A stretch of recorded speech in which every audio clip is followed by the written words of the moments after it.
Mata ada nafas Fukau Waipe Kita ngomong mai Tako kene tuai mai Fukau la milan Kene tuai mai Hikonomu Pea om faka PKP Ya anal to Di mafaka Lo mai Hikonomu Fukau la milan Kapo ene kui Koe fua-fua mata pule ya datang baka tahu-tahu. Oh iya, kapo kabeh wakaha ya kamu tol kamu tahu bakui datang baka tahu-tahu.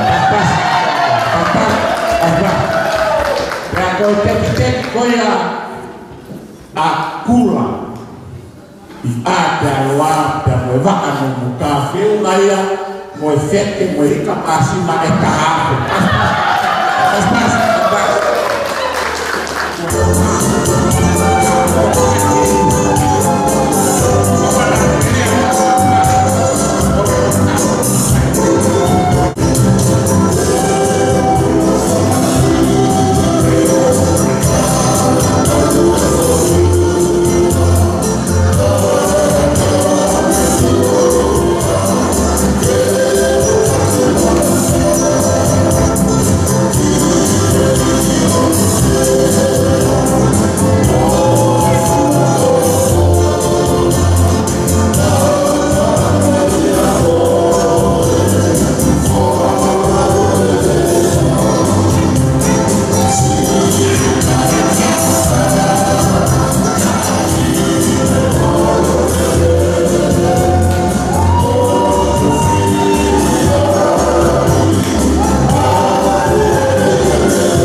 Mata ada nafas Fukau Waipe Kita ngomong mai Tako kene tuai mai Fukau la milan Kene tuai mai Hikonomu Pea om faka PKP Ya anal to Di mafaka Lo mai Hikonomu Fukau la milan Kapo ene kui Koe fua-fua mata pule ya datang baka tahu-tahu. Oh iya, kapo kabeh wakaha ya kamu tol kamu tahu bakui datang baka tahu-tahu. Pas. Ya koe tek koya akula. Ada wa dan waka muka filaya mo fete mo ikapasi ma etaha. Pas.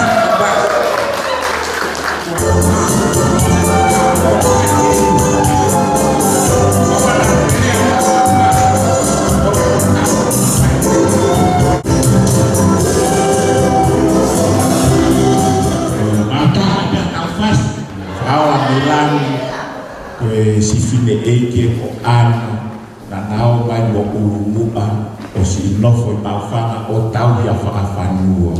Na si nofo pehe, na si nofo a urumua he tawhaaki o ngahi le perekasi ka si aru le ana ki tu akoro o tau hi mai me ai a ele steiki mo ele kiki o hina e a aho whaafoha. Pamala ana o mai a motura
Oh,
Oye, saya kowe ala menang okaina au fighting out tong au pula toyo mai pin au fighting out ini.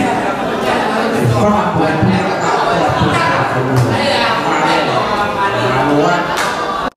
punya mata ada nafas kau bilang si fine eke ko an na nao mai mo urumuba o si nofo mafana o tau ya whakafanua na si nofo pehe na si nofo urumua he tawhaki o ngahi le perekasi na si au ne maana ki tu akoro o tau hi mai me ai a ene steiki mo ene kiki o hina mea aho pa'afo pamala ana o mai na motura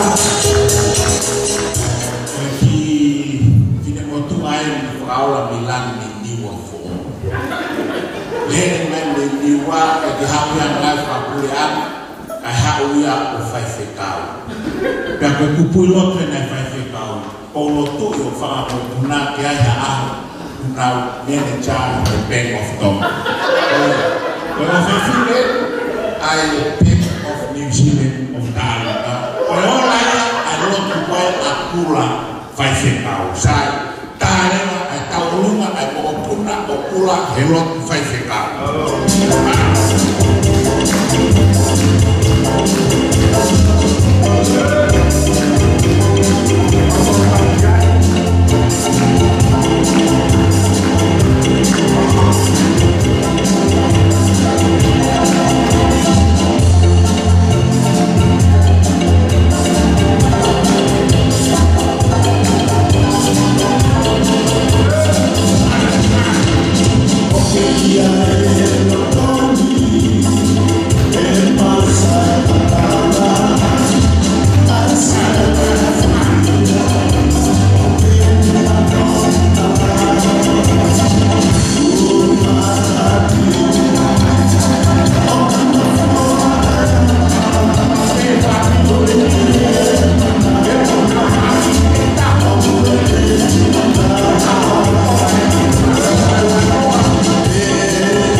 whanau na anapolo ngau nofo pene hahake wa hiko kalani so mo puna sisi no anapolo kane ya hatau fine eki ko ina kuana pastas kato ko puna anapolo pe alia ko fa ya ofatio nau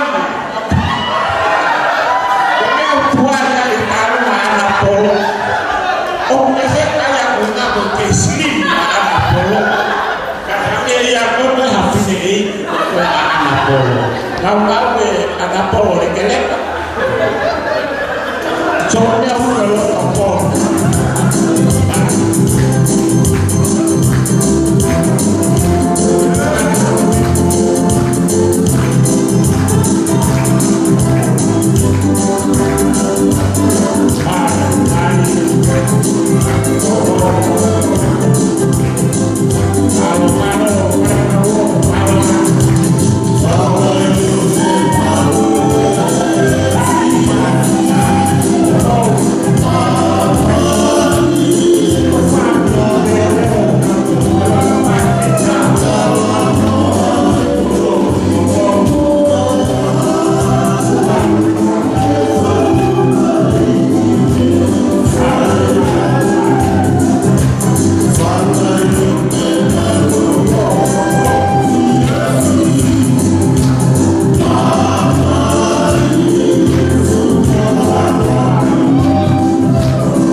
Silama ya si panau mau punah